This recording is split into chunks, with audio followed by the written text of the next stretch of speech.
Oh, vous étiez là? Ah!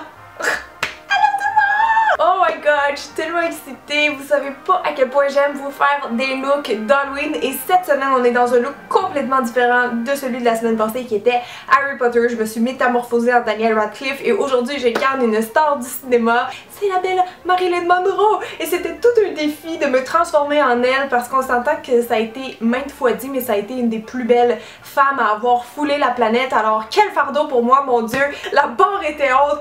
Ouh! Ça faisait des années que j'avais envie de vous le faire dans ma série d'Halloween et enfin je me lance parce que je me dis que Marilyn Monroe c'est quand même vraiment un gros classique à l'Halloween, il y a beaucoup de gens qui se costument en ça. Et en plus j'aime ça vous faire un look rétro à chaque année, donc l'autre année j'avais fait Gatsby, un look plus années 20, années 30, donc ça sera mon look années 50 et j'espère que vous aimez, je vois des petits bouts de mes cheveux qui sortent! C'est comme la première fois de ma vie que je m'en veux d'avoir beaucoup de cheveux là.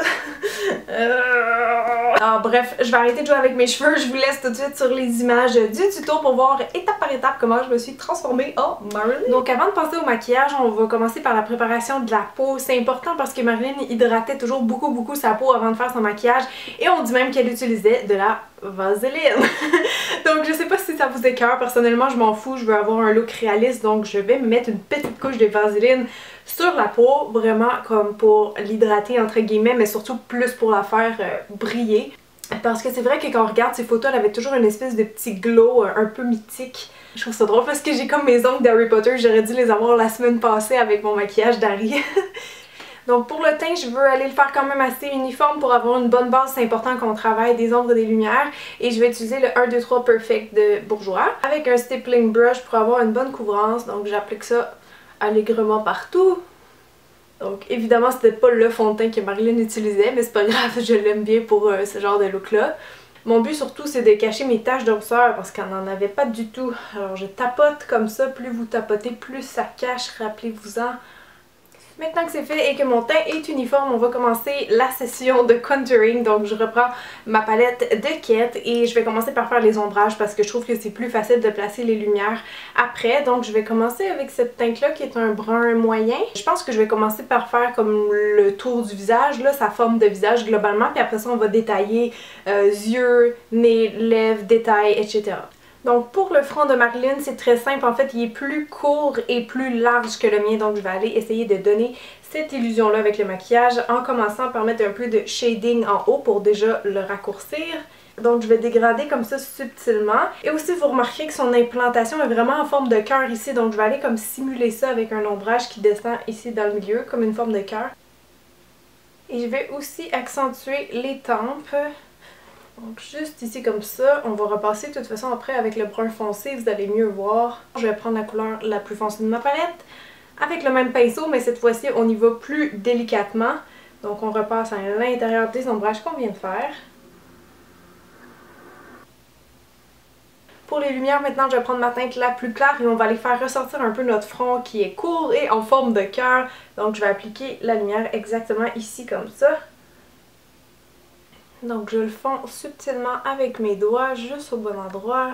Maintenant je vais aller faire ses joues, alors je reprends mon pinceau avec du brun pâle et je vais aller faire ces espèces de cheekbones qui sont comme un peu plus bas que les miens. Donc on part à peu près d'ici. Donc à peu près comme ça, maintenant on va descendre et dégrader vers le bas et son creux de joue est quand même assez arrondi. Je me sens déjà dans le personnage, c'est incroyable. Je repasse avec mon brun foncé.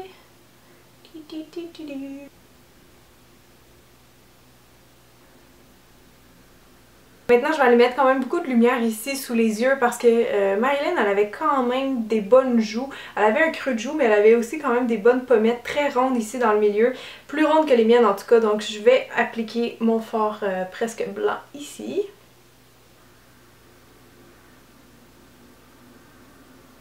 Je vais même carrément y aller avec du blanc pur comme ça sur le sommet des joues ici pour donner encore plus de rondeur. Ok, alors maintenant que mon trichage de joues est fait, je vais aller faire le fard à joues de Marilyn et souvent il était une espèce de couleur un peu orange brûlé. Donc moi j'ai le fard à joues Melba de MAC que je crois qu'il serait bien. Je l'applique vraiment avec un gros pinceau parce qu'elle l'appliquait quand même assez diffus et encore une fois quand même assez bas. Donc je vais être comme à cheval entre ma lumière et mon creux. C'est tellement une belle couleur ça. J'adore. Exactement ici qu'il faut l'appliquer son blush. Bon, maintenant je vais finir mon tour du visage avec le menton. Alors son menton était aussi un peu plus court que le mien, un peu plus carré. Là. Moi j'ai vraiment un petit menton pointu de visage ovale, donc je vais aller l'estomper un petit peu avec du brun par en dessous. Et son autre particularité, c'est qu'elle avait une petite craque de menton, donc je vais aller faire ça aussi avec le bout de mon pinceau. Je vais aller aussi accentuer un peu l'ombrage sous la lèvre. Et pour les lumières, tout simplement, je vais en mettre un peu ici de chaque côté. Ok, maintenant on va aller faire les yeux. Avant tout, je vais juste aller y mettre un peu de cachonne, sinon c'est un peu chiant. Donc je vais juste passer rapidement sous mes yeux. Ça, c'est vraiment le genre de maquillage que jusqu'à la fin, avec le déguisement, je ressemblerai pas, pour vrai. Alors déjà, qu'est-ce qui arrive pour la zone des yeux, c'est que ici, son nez, il est plus large. Ici, il y avait vraiment un ombrage prononcé. Donc je reviens avec ma palette, un petit pinceau crayon, et je vais aller tout de suite définir la largeur de mon nez si on veut. Donc je l'élargis comme ça en mettant un peu de shading qui se relie au sourcil. Donc je m'assure évidemment que ça se fonde bien avec la peau ici, qu'il n'y ait pas de démarcation bizarre. Comme d'habitude, ensuite je repasse avec le brun foncé. Maintenant je vais prendre des fards poudre au lieu de crème parce que sinon ça va jamais tenir sur les yeux. Donc je vais prendre un brun moyen comme ça avec le même pinceau encore et je vais aller descendre cet ombrage là dans le creux comme ceci. Je le fais quand même assez haut parce qu'elle avait quand même une bonne paupière. Donc je vais précisément avec mon pinceau crayon jusqu'à la fin de l'œil, à peu près comme ça. Ensuite, je vais estomper ça doucement vers le sourcil avec un pinceau fluffy, un pinceau estompeur. Donc pensez toujours à étirer bien votre fard jusqu'à la fin du sourcil et je remonte un petit peu vers les tempes à la fin. Maintenant je suis avec la même couleur mais un pinceau plus droit, je suis en train de faire un petit ombrage au coin externe de l'œil et je le fais dépasser légèrement comme ça. Ça, Marilyn le faisait parfois pour simuler la lourdeur des cils supérieurs. Donc vous allez voir tantôt avec les faux cils, ça fait vraiment comme un effet d'ombrage, une illusion d'optique que les cils sont comme pesants un peu. Et avec ce pinceau-là, maintenant je vais prendre un brun foncé mélangé avec un petit peu de noir et je vais juste repasser dans le creux de mon œil pour faire une espèce de cut crease, définir un peu plus la paupière, sa rondeur. Pour la paupière mobile, je vais utiliser la teinte Vanilla de MAC avec un pinceau plat. Marilyn avait presque toujours une couleur claire ici qui ressortait encore plus ses yeux. Je vais grossir aussi un petit peu ma paupière au coin interne pour avoir des yeux qui sont plus comme elle, donc plus bombés ici. Et j'oublierai pas non plus le petit point de lumière que Marilyn se faisait ici, alors je vais utiliser la teinte Nylon de MAC que je vais juste glisser rapidement avec un gros pinceau sous mon sourcil. Tiens, tant qu'à être avec cette couleur-là, je vais prendre un plus gros pinceau et je vais aller faire tout de suite ces autres highlights qu'elle se faisait. Donc souvent il y en avait deux comme ça sur le front. Il y avait aussi sur le bout du nez, mais ça on va aller le maquiller après, donc on est peut-être mieux d'attendre. Et on va aussi en mettre sur la joue comme ça ici, quand elle souriait, ça attrapait la lumière, c'est très joli, ça faisait une joue encore plus ronde et c'est ça que j'ai besoin. On revient aux yeux maintenant et là je suis prête à aller faire le liner et contrairement à la croyance populaire, Marilyn faisait toujours son trait de liner brun foncé ou brun mais jamais ou presque jamais noir. Donc c'est pour cette raison qu'aujourd'hui je vais utiliser le Inkit Liner de Kat Von D, c'est la couleur Hemingway. C'est vraiment comme un espèce de brun foncé donc d'après moi ça va être parfait. Donc je vais commencer au coin interne et je vais y aller assez épais comme elle le faisait. Donc il y a comme une petite twist ici et là ça redevient poum couché, horizontal. Je sais pas si vous le sentez bien ou si vous le voyez là, mon début de liner, mais c'est vraiment important qu'il soit comme ça. Et ensuite le plus droit, le plus linéaire possible. Pour la virgule au coin externe, ben, je vais juste continuer le trait, je le fais pas tellement ascendant. Je vais juste le faire droit et moyennement long.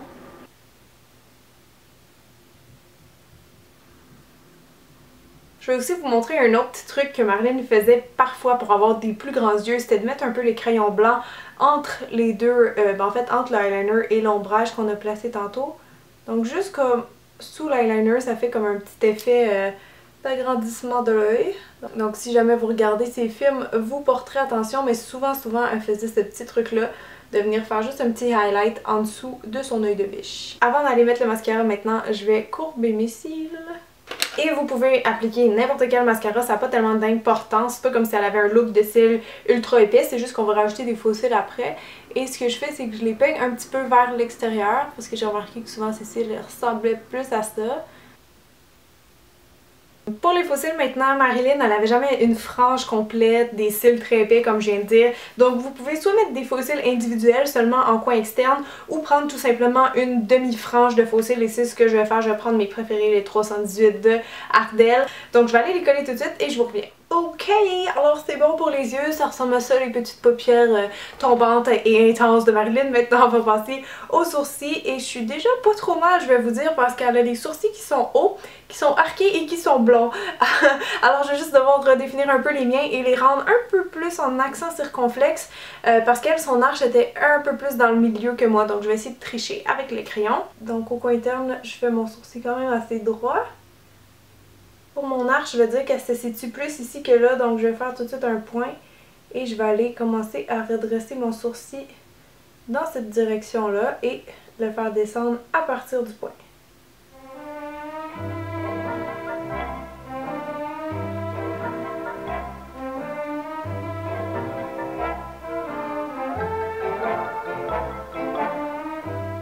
Aussi, Marilyn, elle avait des sourcils qui sont un peu broussailleux, un peu comme ses cheveux, là, la texture naturelle. Donc je vais aller faire ressortir un peu mes poils avec le petit Gimme Brow de Benefit en couleur blonde, évidemment. Donc je vais brosser ça un petit peu vers le haut. J'appelle ça des sourcils de chat parce que ça me rappelle un peu les petites oreilles pointues des chats. Bon, ressortez votre palette, on va aller poursuivre avec le nez. La particularité de son nez, en fait, c'est qu'il était un petit peu retroussé et il était vraiment rond au bout, donc je vais aller tricher avec le brun. Je commence par mettre un peu d'ombrage sous mon nez pour faire un petit effet un peu de lifting. Et on va continuer, on va faire un espèce de cercle qui passe ici comme ça avec les narines et qui s'arrête ici. Donc ça nous donne tout de suite un espèce de petit nez rond tout mignon. Maintenant je vais reprendre mon crayon à sourcil parce que je vais être un peu plus précise ici là, dans le côté de la narine. Donc je vais juste repasser sur ce que j'ai fait. C'est vraiment pratique pour faire des petites lignes, des petits traits. Je mets aussi un petit peu de brun ici. Si vous voyez aussi, elle a le trou du nez qui est un peu plus, je sais pas trop comment expliquer, mais un peu plus long on va dire. Donc je vais prendre un autre crayon à sourcil qui est plus foncé et je vais aller comme étirer mon trou de nez en me fiant à la photo. Donc je sais pas si vous pouvez voir là, je vais pas vous montrer mes crottes de nez quand même là, mais j'ai comme juste élargi un petit peu ici. Quand on sait plus quoi faire, c'est parce que c'est le temps d'aller mettre des lumières. Oups, je reviens avec ma palette. Le fard pâle avec un petit pinceau. Je vais aller d'abord beaucoup élargir ici la base du nez. Parce qu'oubliez pas, elle a comme un petit nez retroussé, donc c'est normal que ça ait une shape un peu comme ça. Puis elle a les yeux peut-être légèrement plus espacés que les miens, donc de mettre du pâle ici comme ça va aider. On va mettre aussi évidemment beaucoup de blanc sur le bout du nez. Je mets aussi le pâle sur les narines. Et avec le restant, je vais passer un peu ici sous mon nez parce que je vois qu'elle a comme un petit highlight ici. Maintenant, vous savez, les espèces de plis ici, là, quand on sourit, je vais aller en dessiner un qu'on voyait souvent en fait sur ces photos. Ben en fait, je vais faire les deux là, on en a des deux côtés. Je vais réutiliser mon crayon à sourcil et je vais juste aller faire ici un petit ombrage comme ça. Et je repasse avec un peu de lumière juste en haut. En fait, c'est comme si c'était un petit pli de joue comme ça. Et là, juste ici, on va aller faire son grain de beauté mythique. Alors, je regarde une photo pour être sûre de le mettre vraiment au bon endroit. En fait, c'est comme un peu à la fin de ce petit trait-là. C'est pas mal ici. Donc, j'ai juste repris le même crayon à sourcil foncé. Maintenant, maintenant c'est l'heure des lèvres et il y a de la job à faire parce que moi j'ai des petites lèvres et Marilyn elle a des belles lèvres pleines, pulpeuses. Donc la première étape ça va être de dessiner ses lèvres au crayon rouge. Vous pouvez prendre n'importe quel crayon rouge, c'est pas important pour maintenant. Et sa forme de lèvre qui est plus pulpeuse, elle est aussi en forme un peu de peanut. Donc je vais étirer ici, faire plus large en fait l'espèce de cœur des lèvres. Et je vais faire mon mouvement très rond rendu sur le côté des lèvres.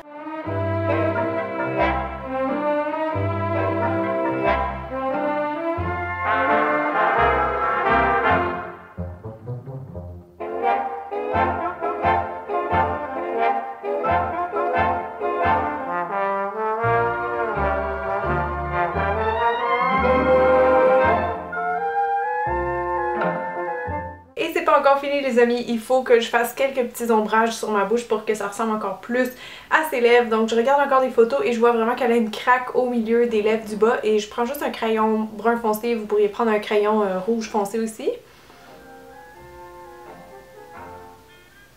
Et souvent on voyait un peu son crayon dépassé, donc je vais faire peut-être des petites retouches avec le brun autour de mes lèvres.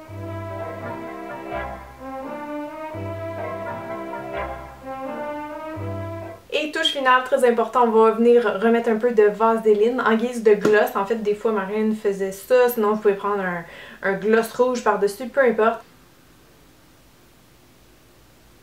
Bon, alors je pense que j'ai rien oublié, mais je vais juste faire des petites retouches comme d'habitude et on se revoit pour la fin avec le costume. Tadam! Alors voilà ce que ça donne pour la perruque et le costume. Maintenant le look est complété. Alors les bijoux et la perruque c'était dans ma collection personnelle. Les bijoux ils viennent d'un peu partout, puis la perruque je me rappelle pas, ça fait des années que je l'ai. Et j'ai ma robe, ma belle robe blanche iconique qui vient de chez Party Expert. C'est étrange parce que je trouve que je ressemble plus à Harry Potter qu'à Marilyn Monroe, mais bon on peut pas ressembler à tout le monde, alors vous me direz dans les commentaires qu'est-ce que vous en pensez. J'espère que le look vous a fait plaisir et sinon n'oubliez pas qu'il me reste 3 maquillages d'Halloween pour chaque samedi du mois d'octobre qui s'en vient. Alors j'espère que je peux encore compter sur vous pour être là et sur ce moi je vous embrasse et on se revoit très bientôt. Bye! Attention! Aïe aïe! Ah! Ah! Bon, il faut que je pratique mon super rire à la Marilyn là. Ah! Non,